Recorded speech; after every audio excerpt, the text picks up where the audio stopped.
In every war, the aggressor has an overwhelming advantage in the early phases. The nation attacked is rarely prepared for the aggressor's first strike. In the 1920s and 30s, the people of the United States gave little thought to war. The nation was geared completely to the pursuits of peace.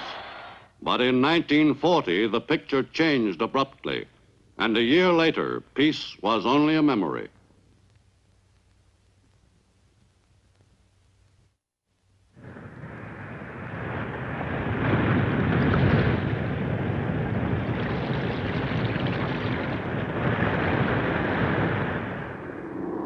The Japanese strike at Pearl Harbor in December 1941 was no isolated blow. At the same moment the attacking planes were over Hawaii, Japanese forces were sweeping south, spearheaded by an advance guard of fast Japanese warplanes. During the first month of war, the Japanese struck at Hawaii and 5 other principal target areas. Wake fell to the enemy after a heroic 16-day stand by a small detachment of Marines. Guam was quickly engulfed by the Japanese tide of aggression. The island fell after a few days. Japanese troops captured most of Luzon Island and were pressing the assault on the rest of the Philippines. The British colony of Hong Kong finally fell to the invaders on Christmas Day, 1941. Japanese troops landed on the coast of Malaya and were pushing southward toward strategic Singapore. On December 10th, just 3 days after the start of the war, Allied naval strength in the Pacific suffered another staggering blow in the loss of the British capital ships Prince of Wales and Repulse, sunk by the enemy. The Imperial Navy's Air Force discovered the main force of the British Far Eastern Fleet off Kuantan, on the eastern coast of the Malay Peninsula, and opened brave and daring attacks. The battleship Repulse was sunk instantly. Pummeled further with repeated direct hits, the flagship Prince of Wales sank with a tremendous explosion. Singapore was now a naval base without a fleet. But in the colony, the fortress was still considered impregnable, and the men prepared to fight what they confidently expected to be a successful defensive action.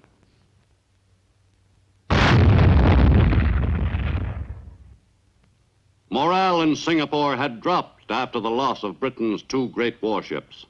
But it was still optimistically felt that even if the Japanese somehow succeeded in approaching Singapore, they could never take the island. This faith in Singapore's defensive strength soon led to a feeling of complacency. In the Dutch East Indies, defense preparations were somewhat more complex, since the island chain extended more than 1,500 miles. Native troops formed the principal garrison force. Most of the men were hastily trained in defensive techniques. But throughout the islands, even the best troops would be no match for the experienced Japanese forces. For the defending soldiers' knowledge of warfare was all theoretical.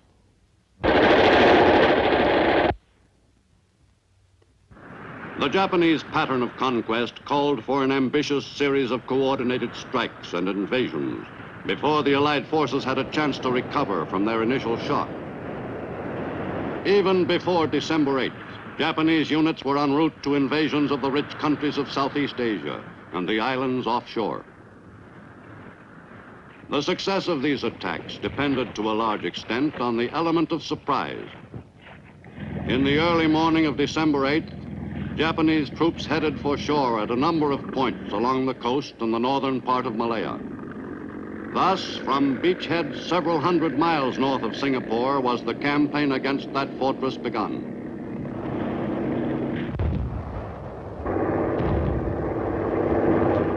Within a few days, a sizable Japanese force was successfully ashore, ready to launch a full-scale offensive against the British down the Malayan Peninsula. Additional Japanese troops moved southward into Malaya across the border from French Indochina, which Japan had occupied earlier, and from Thailand, which surrendered on December 8th. The advance down the peninsula to Singapore, 580 miles from Malaya's northern border, was made over rugged terrain. Japanese units encountered resistance by the defenders in the north of Malaya. But under the weight of the Nipponese attack, resistance weakened and the invaders gained ground quickly.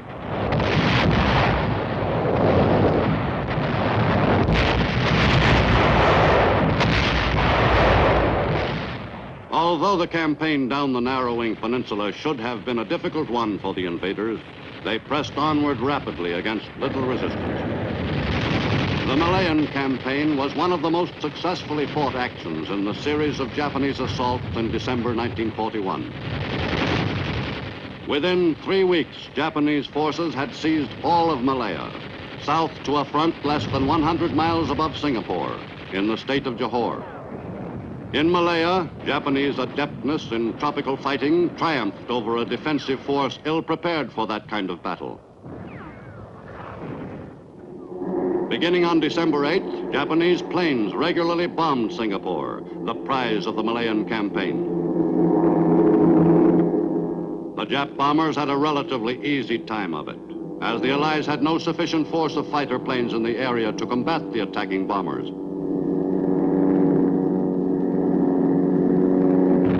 Singapore became a prime target for Japanese air attacks, which had the desired effect in softening the city's defenses. In addition to physical damage, the attacks also achieved a lowering of morale among the defenders. The British in Singapore had not succeeded in becoming acclimated to the raids, and the Japanese took full advantage of their air superiority to pound the city without letup. Meanwhile, 1,400 miles northeastward, the British colony of Hong Kong became an early Japanese target. On December 8th, Nipponese troops advanced into the British-leased territory on the mainland, across from Hong Kong Island.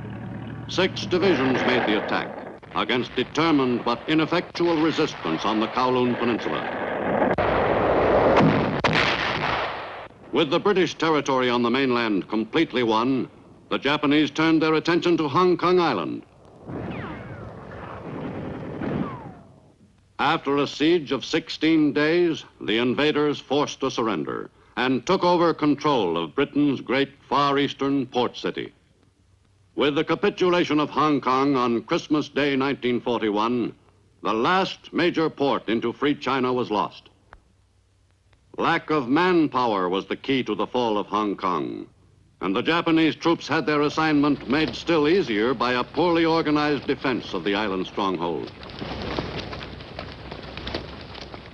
On Malaya, the campaign entered its final phase.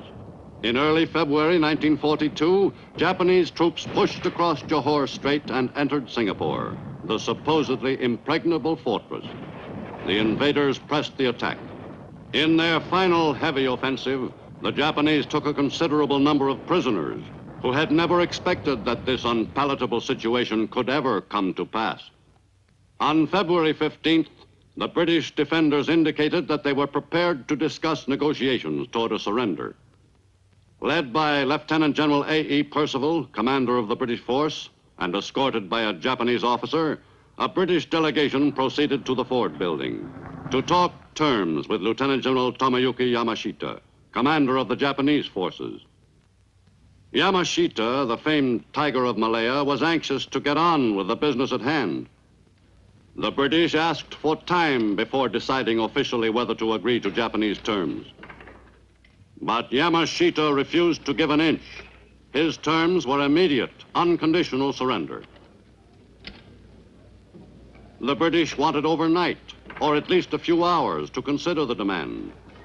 Yamashita remained firm. Either the surrender would be made there and then, or Japanese troops would resume the attack. In the face of this ultimatum, the British commander capitulated. With Malaya on the point of being entirely won, the Japanese pressed on to other fields for conquest. From newly won bases, Nipponese planes took off and headed south on February 14th, one day before the fall of Singapore. The Japanese planes, carrying a cargo of troops, crossed the Strait of Malacca and were soon over the Dutch East Indies. Near Palembang, Sumatra, the planes disgorged their human cargo. This airborne invasion was made at a point where defending forces expected an attack. The Japanese objective was to overrun the rich Sumatran oil fields and then rapidly to seize the entire island. The spearhead units were soon reinforced until the total Japanese force numbered some 100,000 troops. Large areas of Sumatra were quickly seized, and with the surrender of Java on March 9th, Japan announced the complete conquest of the Dutch East Indies.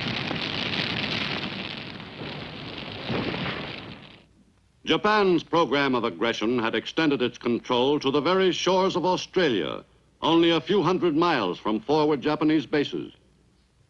Quick to capitalize on that proximity, Japanese planes again headed south as the advance force in the familiar pattern of conquest.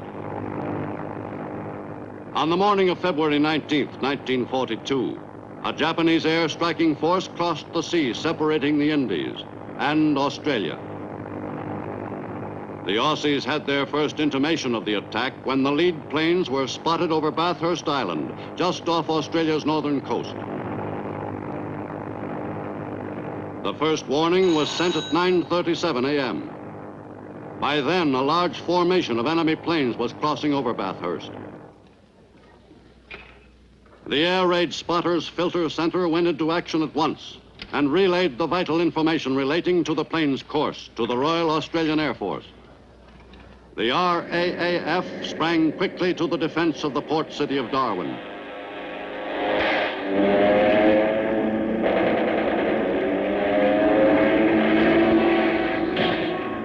A few Japanese planes were knocked down during the attack, but most escaped unharmed. A total of 90 Japanese planes made the raid on Darwin, 72 of them bombers. The attack, which began at a few minutes after 10 a.m., lasted for almost an hour and was eminently successful from the Japanese point of view. Darwin sustained considerable damage and soon became a regular target for Japanese planes. In those early months of 1942, the job of holding the enemy depended on keeping open the lifeline between the United States and Australia and New Zealand. For the shipment of desperately needed supplies from the United States was vital to Allied hopes for a future victory in the Pacific. Although the war in Europe drew the great bulk of materiel from the U.S., enough supplies were sent to Pacific bases to keep the Allied war effort functioning. Maintaining the lifeline to the down-under countries kept a considerable number of U.S. ships fully occupied. Fortunately, Australia-bound vessels were only rarely attacked. Each loss was keenly felt.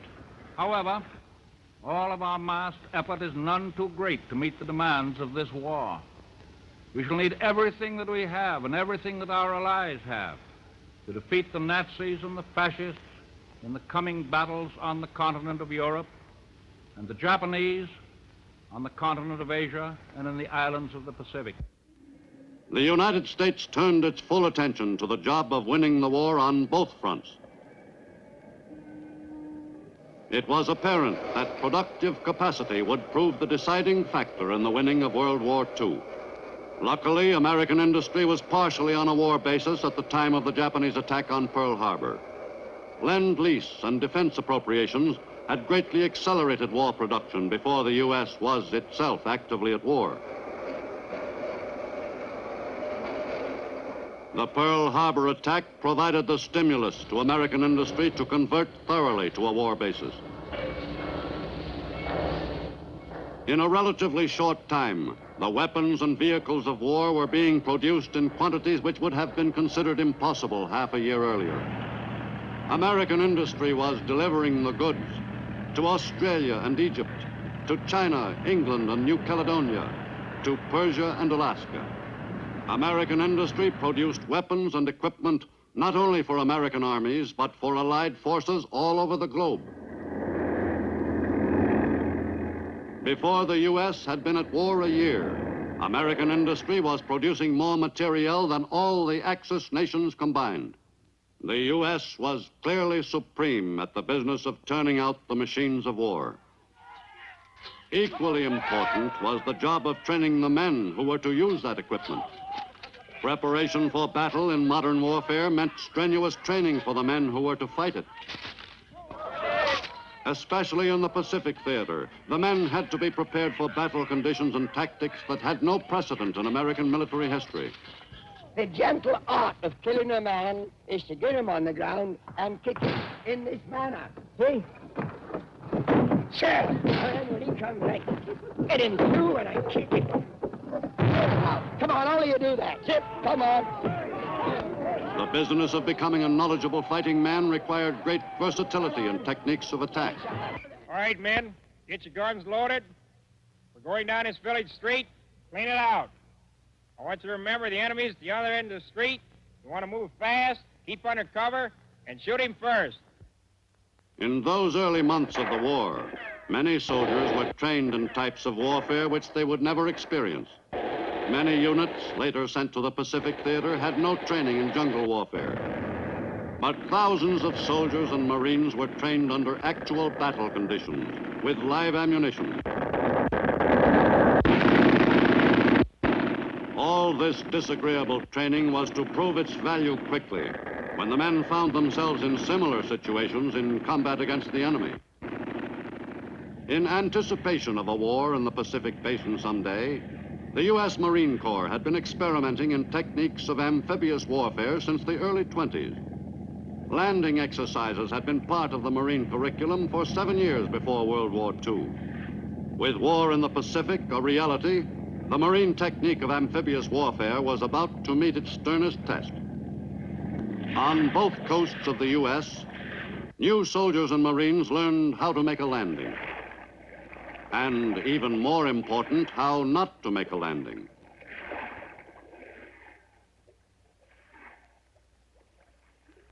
It took a while for the rough edges to be knocked off the boots, but the intensified training program turned out troops ready for action.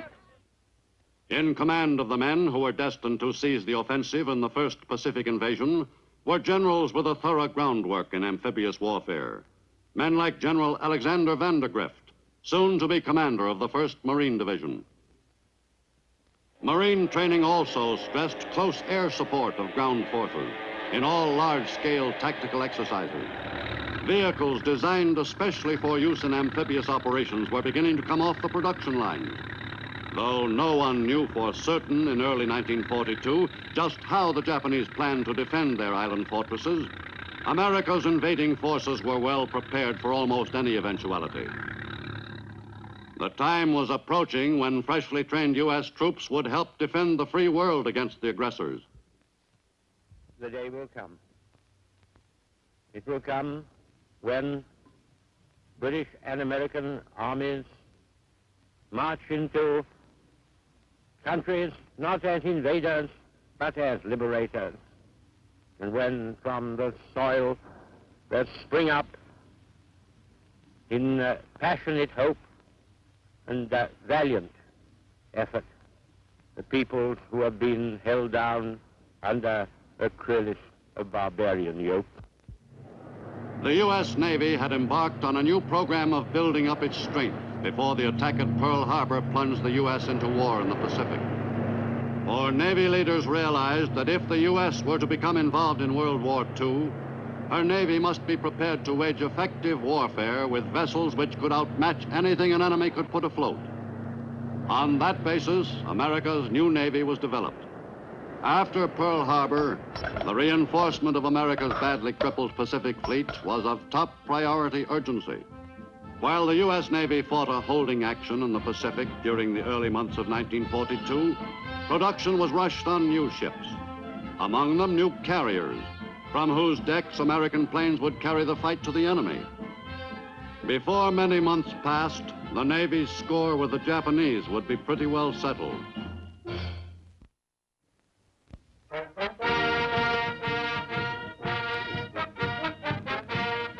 In May 1942, part of the 1st Marine Division left its training camp at New River, North Carolina, on the first leg of a journey that was to lead to the very shores of Japan itself.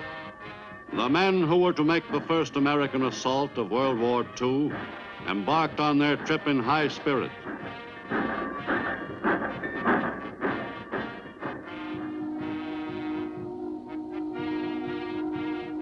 On June 22nd, 1942, units of the 1st Marine Division left San Francisco, and the men took a long last look at the Golden Gate Bridge.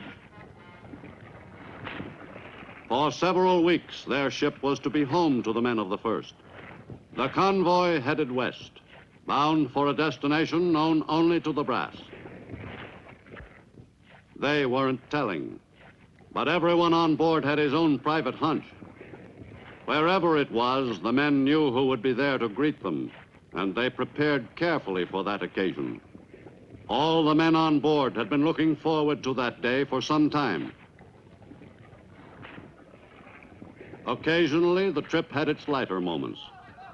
On many ships, ceremonies were held at the court of King Neptune on the day the equator was crossed. Those who were making their first crossing were initiated into the fraternity of shellbacks. Finally, the convoy prepared to put into the port of a friendly nation. From there, the last leg of the trip would soon be started.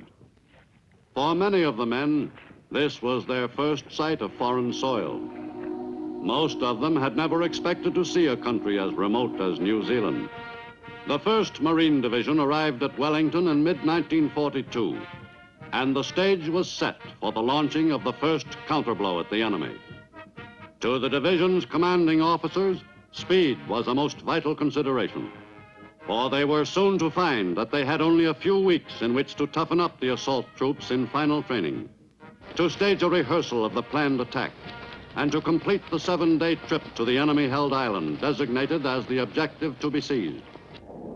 In Australia, as well as New Zealand, vital supplies from the U.S. were beginning to arrive in somewhat greater quantity. As the all-out attack against the enemy was mounted, the down-under countries were to grow into large bases, from which the fighting men in the forward areas would be supplied. With American troops firmly established on Australia and New Zealand, the enemy threat against the two dominions diminished considerably.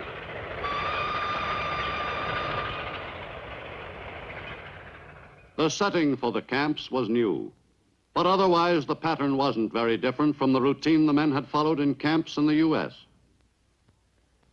Even the off-duty hours were spent in familiar pursuits. But now the men alongside were foreigners, with a different point of view, different interests, and even a different language. At least it seemed like one to most Americans who hadn't tried talking to an Australian before. But before long, the GIs came to regard the boys down under as good pals or fair dinkum cobbers. All the inhabitants of Australia were concerned about the entertainment of their GI visitors. And when life grew too monotonous, there was always some way of stirring up a little excitement. The old-fashioned rodeo appealed to American and Australian alike. At times like these, they came to the conclusion that they really weren't such different peoples after all. But there were enough interesting new aspects of life in Australia to occupy the curious GI's time in his free moments. Many Americans had never heard of a koala bear before, much less seen one. But most of the GI's time was not spent in relaxation. Their presence in the down-under countries had one purpose, and no one was allowed to forget it. Sparsely populated Australia and New Zealand were perfect training areas. There was plenty of space for long marches. Too much space, the GIs sometimes felt. In the early months of the war, Australia began serving as a base from which attacks were made against the enemy. At airfields in the northern part of the island continent, the men were no longer occupied with training. This was the real thing.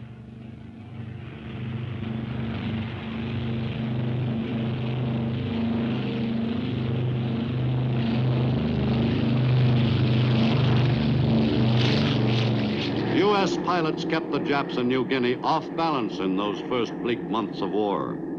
But these raids were only moderately harassing to the enemy.